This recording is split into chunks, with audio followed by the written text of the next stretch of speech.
샬롬, 이동춘 목사입니다.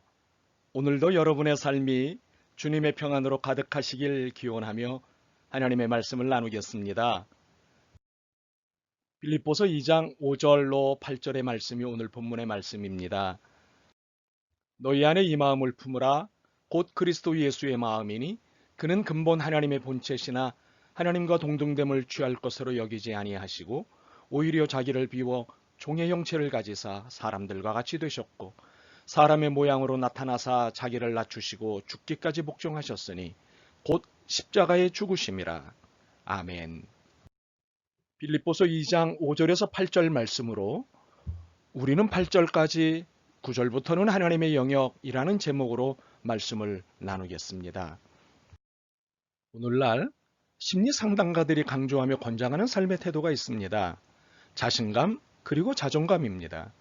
이 말의 일차적인 의미는 자신을 사랑하고 자신을 용서하라는 의미입니다. 자신을 낮고 천한 존재로 봐서는 안 되고 자신을 내쳐서도 안 된다는 것입니다.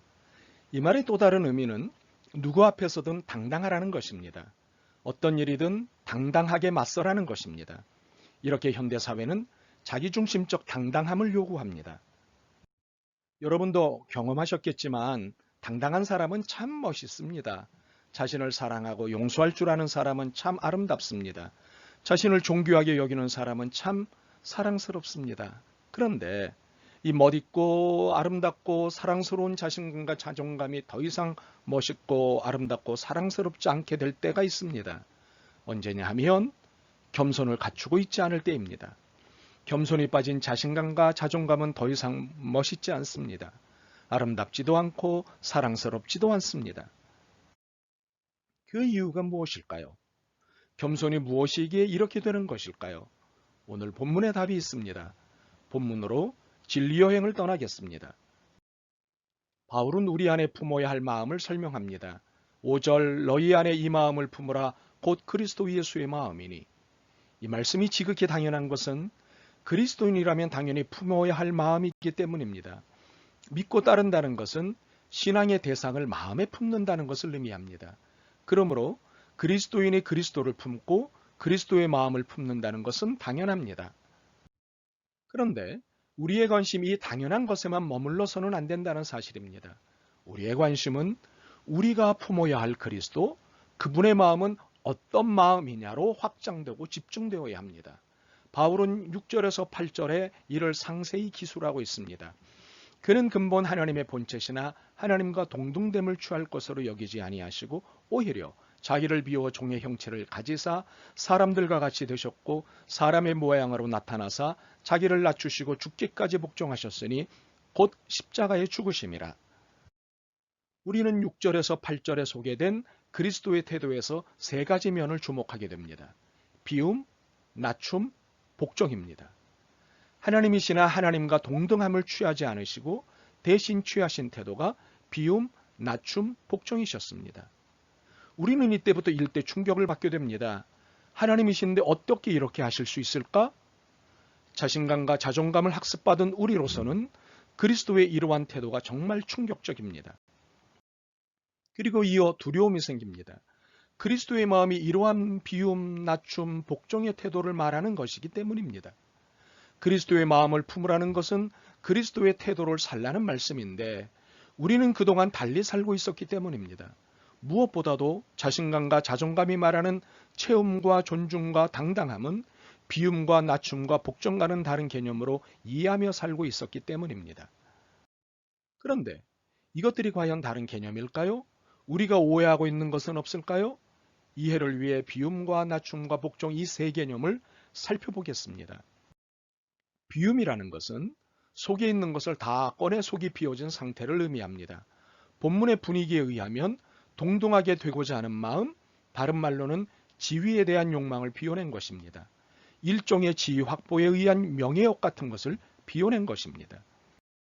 특히 유념할 것은 이 비움이 강제적이 아니라 자발적이라는 점입니다. 수동적이 아니라 능동적이라는 점입니다. 기꺼이 자신을 비워낸 것입니다. 그러므로 우리는 이렇게 기도해서는 안 됩니다. 주여, 저를 욕심에서 벗어나게 해 주옵소서. 저의 욕망을 비워 주옵소서. 이러는 대신에 이렇게 기도해야 합니다. 제 안에 있는 각종 욕망을 비울 수 있는 용기와 믿음을 주옵소서. 왜 이렇게 기도해야 하는 것일까요? 자신 안에 있는 욕망들을 비워내는 것은 자신이 해야 할 일이지 주님께 맡길 일이 아니기 때문입니다. 안타깝게도 우리는 너무도 자주 이런 식으로 자신의 책임으로부터 도망칩니다. 욕망을 비워내는 것이 자발적, 능동적 자기 책임임을 안다면 더 이상 주님께 자신의 책임을 전가할 수 없을 것입니다. 욕망을 비워내는 일은 내 책임입니다. 낮춤이라는 것은 자신의 위치를 주장하거나 고수하지 않는 것을 의미합니다. 더 나아가 자신의 위치를 권세 삼아 부릴 수 있는 일체의 권력적 말이나 행동을 하지 않는 것을 의미합니다. 그리스도는 하나님이신데 기꺼이 사람의 자리로 자신을 낮추셨습니다. 더욱이 사람의 자리에서도 가장 낮은 자리에 머무르셨습니다. 태어나실 때도 말구유라는 가장 낮은 자리에서 태어나셨습니다. 일생을 머리둘 곳 없이 가장 낮은 생활을 하셨습니다. 언제나 가장 낮고 천한 사람들 곁에 머무르셨습니다. 더욱 놀라운 것은 이런 자리에 사시는 것으로 권세와 위엄을 높이려는 의도가 추호도 없으셨지만 누구보다도 더 낮게 사셨습니다. 참으로 그리스도의 삶이 우리의 기준이라면 우리가 이 버릇처럼 말하는 낮아짐은 근본적으로 문제가 있는 것입니다. 지금의 낮아짐으로는 교만과 다르지 않다는 것을 인정해야 할 것입니다. 복종이라는 것은 상대에게 나를 맞추는 것을 의미합니다. 말을 잘 듣는다는 것은 상대의 생각에 내 생각을 맞추고 상대의 계획에 내 계획을 맞추고 상대의 의지에 내 의지를 맞춘다는 것을 의미합니다. 즉 하나님의 뜻대로 살아가는 것입니다. 그리스도께서는 죽음에 대해서도 기꺼이 복종하셨습니다. 그리스도가 죽어야 온 인류가 산다며 죽음을 지시하셨을 때 기꺼이 죽으셨습니다. 이것이 복종입니다. 살펴보건대 비움, 낮춤, 그리고 복종은 자신을 위한 것이 아니라 높은 뜻을 가지신 하나님의 영광을 위해 자발적으로 취하신 그리스도의 태도였습니다. 이것은 한마디로 겸손이셨습니다.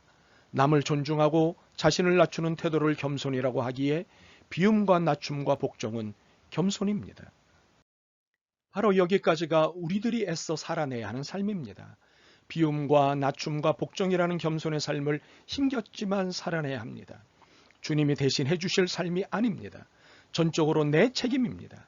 그런데 여기까지 살아냈다면 그 다음부터는 하나님이 하시는 일입니다. 우리는 8절까지만 살면 됩니다. 9절부터는 하나님의 영역입니다. 9절부터는 내가 상관할 영역이 아닙니다. 그럴 수도 없지만 말입니다. 우리는 바로 이 지점에서 현대심리학, 현대상담학이 말하는 자신감과 자존감에 대한 개념의 차이가 드러납니다. 현대심리상담학이 비움과 낮음과 복종 이전에 당당함을 말한다면 그리스도교의 당당함은 비움과 낮음과 복종 이후에 발생하기 때문입니다. 그리스도교는 권력으로서의 명예와 계급에는 관심이 없습니다. 그리스도교는 겸손 없는 명예와 지위에 의미와 가치를 부여하지 않습니다. 그리스도께서 가치 있게 여기는 것은 겸손을 수반하는 것에 한해서입니다. 겸손이 나타나지 않는 것은 그 어떤 것이라도 가치를 부여하지 않으십니다. 그렇습니다. 그리스도교는 이렇습니다. 이렇기 때문에 누구라도 겸손에 의한 삶을 살지 않거나 겸손에서 멀어지면 가차없이 그 지위와 명예를 인정하지 않습니다. 사람들은 몰라도 하나님은 그렇게 하십니다. 그러므로 겸손이 하나님의 나라입니다. 그런데 8절까지 잘 살아놓고 실패하는 지점이 있습니다. 9절에서 11절에 목을 빼고 있을 때입니다. 언제 9절에서 11절의 역사가 일어날까 하며 목을 길게 빼고 조바심을 낼 때입니다. 그러나 여러분, 9절에서 11절은 하나님의 영역입니다. 하나님의 영역이라는 것은 우리가 어찌할 수 없는 영역이라는 것입니다. 우리는 8절까지만 하면 된다는 것이고 그 이유는 관심도 두지 말라는 것입니다. 하나님의 영역은 하나님의 영역입니다. 그래서 오늘 우리의 읽기가 8절에 머무른 것입니다. 여러분과 9절에서 11절도 읽고 싶었습니다. 그러나 읽지 않았습니다. 관심이 5절에서 8절이 아닌 9절에서 10절로 갈까봐 그랬습니다. 우리는 5절에서 8절을 9절에서 11절을 얻기 위한 앞단계점으로 생각합니다. 그러나 이것은 잘못 읽는 것입니다. 9절에서 11절은 우리의 영역이 아니기 때문입니다. 9절에서 11절은 하나님이 하시는 영역입니다. 우리는 5절에서 8절을 살 뿐입니다. 욥의 고백을 기억해야 합니다. 주신 분도 여호와시요 가져가시는 분도 여호와이십니다. 사랑하는 여러분, 겸손을 빼놓고 사는 당당함도 문제지만 겸손하게 살아놓고 내가 이렇게 살고 있으니 하나님이 내게 뭐 좀 해주시겠지라는 기웃거리는 기대감도 문제입니다. 겸손히 비워내고 낮아지고 복종하는 것이라면 그 어떤 체험도 높아짐도 기대하지 않는 것이 겸손입니다. 만약 체험과 높음을 기대하면서 비우고 낮아지고 복종한 것이라면 그것은 거짓 겸손에 불과한 것입니다. 그리스도는 9절에서 11절을 기대하지 않으셨습니다. 그냥 죽으셨습니다. 그러자 하나님이 높이셨습니다. 그렇다면 당연히 우리도 8절까지만 사는 것입니다. 이것이 겸손한 신앙입니다. 아멘. 주님, 빈번하게 하나님의 영역을 침범했습니다. 더욱이 제가 해야 할 일에는 집중하지 않고 하나님이 주신다는 것에만 집중했습니다. 이렇게 책임감 없는 삶을 살았던 것을 회개합니다. 이제 제가 짊어지고 가야 할 삶의 태도에 집중하겠습니다. 도와주옵소서. 예수 그리스도의 이름으로 기도드립니다. 아멘. 오늘도 여러분의 믿음과 삶을 응원합니다. 사랑합니다.